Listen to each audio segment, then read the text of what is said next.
Kimi no suizo tabetai by Sumino Yoru. Part 16. What's wrong?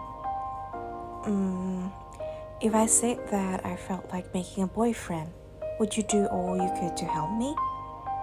She looked at me with a face like she was carrying out an experiment. It seemed like she was forcing a profound expression. The meaning of her expression, and the meaning of her words too, I, who was poor at human relations, couldn't really understand them. Doing everything I can to help you? How so? Nah, it's fine. The girl shook her head and began to walk once again. I stole a glance at her face as she returned to my side. Her complicated expression had cleanly reset into a smile, making me all the more confounded as to what her intentions were. Could this be some joke about introducing your friends to me or something? Nope. Even though I thought there could be no other conjecture, I was swiftly denied. Then, just what are you? I told you it's fine. This isn't a novel. So it'd be a big mistake to think that every one of my remarks means something.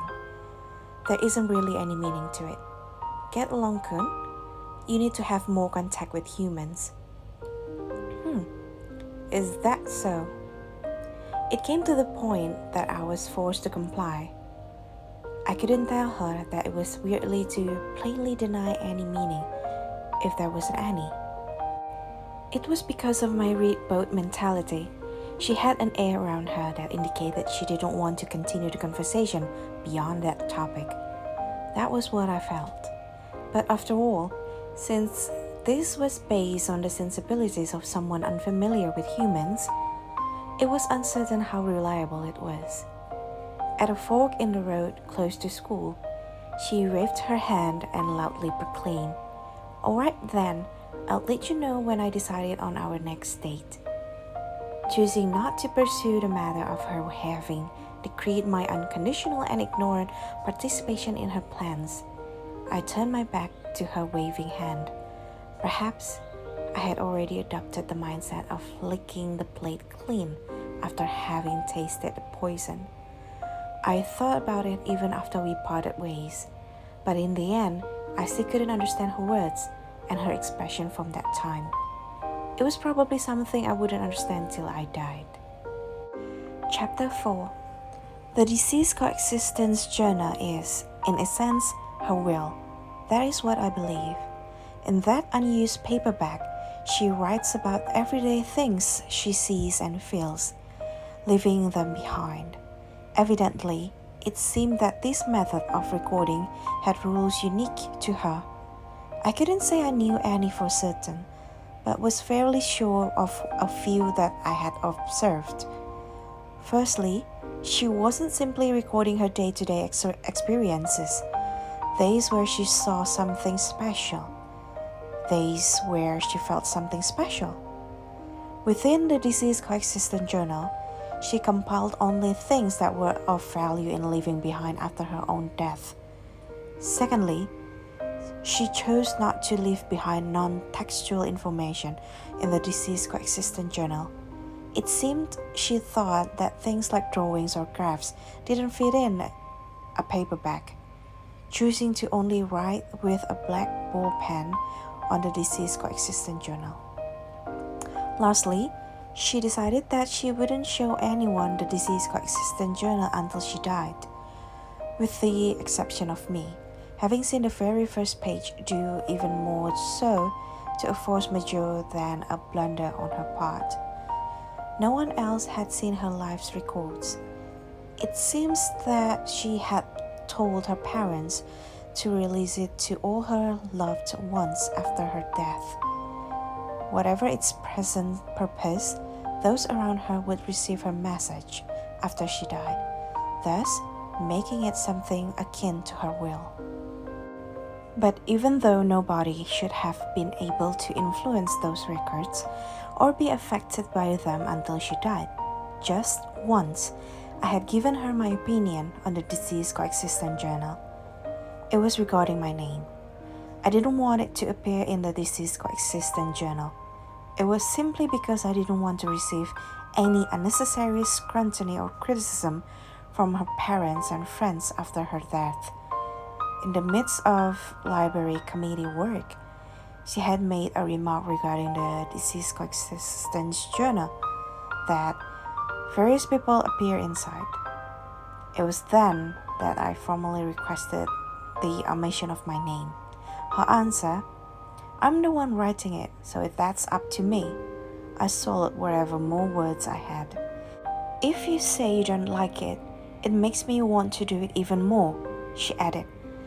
I resigned myself to the trouble that would ensue after my classmate's death. With that said, my name had probably already been written down together with the episodes involving yakiniku and dessert.